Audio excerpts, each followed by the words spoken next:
नमस्कार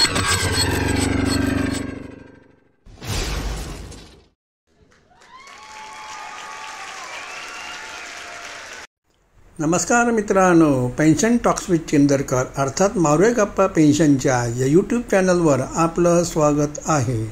मित्रांनो, माझ्या चॅनलला भरभरून प्रतिसाद दिल्याबद्दल मी तुमचा ऋणी आहे. असाच प्रतिसाद देत राहा. व्हिडिओ पाहताना सबस्क्राईब हा शब्द दाबून त्याचे रूपांतर बेल आयकॉनमध्ये करा, म्हणजे माझ्या चॅनलला सबस्क्राईब केल्याचं समाधान तुम्हाला मिळेल.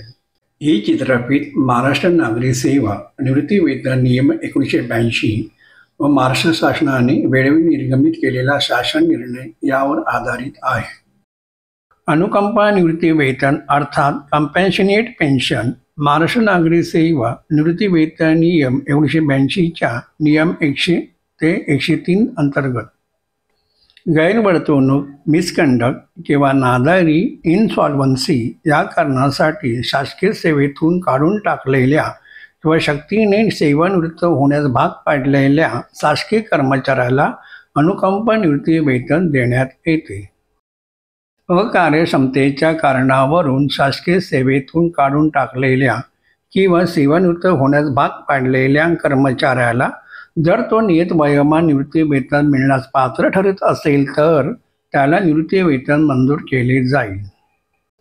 जर तो नियत वयोमान निवृत्ती वेतन मिळण्यास पात्र ठरत नसेल तर त्याला अनुकंपा निवृत्ती वेतन खेरीज इतर कोणतेही निवृत्ती वेतन मंजूर केले जाणार नाही.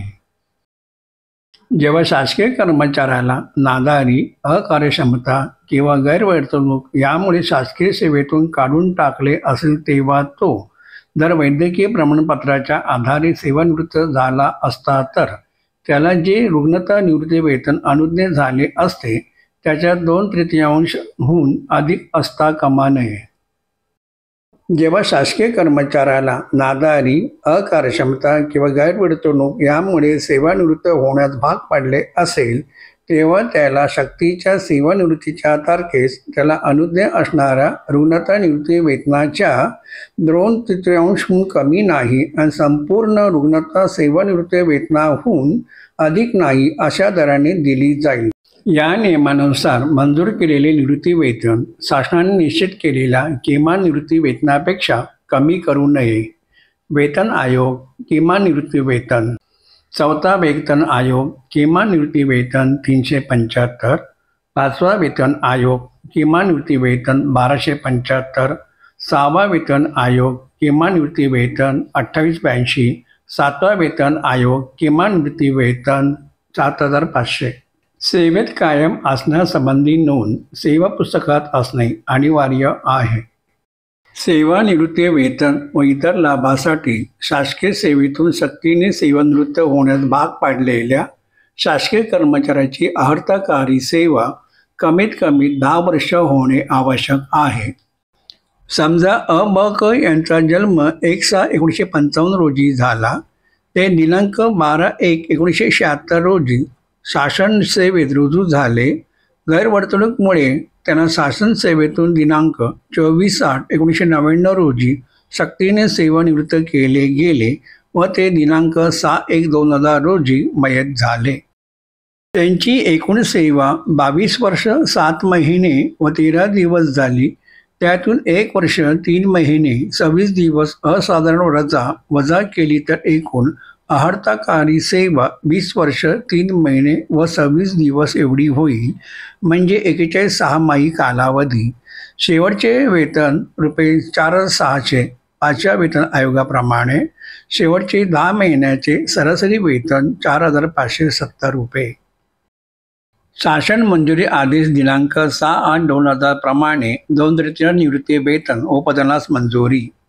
निवृत्ती वेतनाची गणना शेवटचे वेतन ₹4,570 भागिले 2 बरोबर 2,285 गुणिले 41 सहामाही कालावधी भागिले 66 बरोबर 1,419 गुणिले 2/3 बरोबर 946.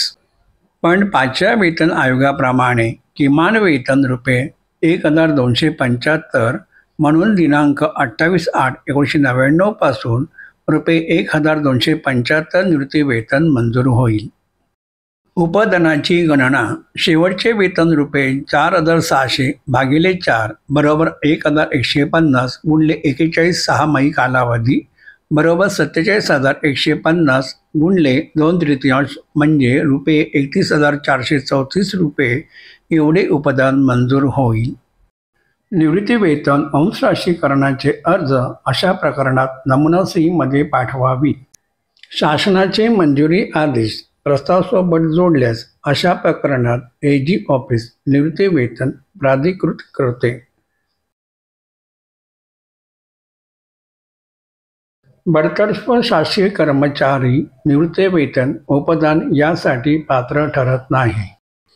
अनुकंपा निवृत्ती वेतन यासाठी लागणारी कागदपत्रे शासकीय कर्मचाऱ्याचे सेवा पुस्तक, ऑनलाईन ॲप्लिकेशन, ना देय प्रमाणपत्र, ना विभागीय वा न्यायिक चौकशी प्रमाणपत्र व शासनाची मंजुरी आदेश.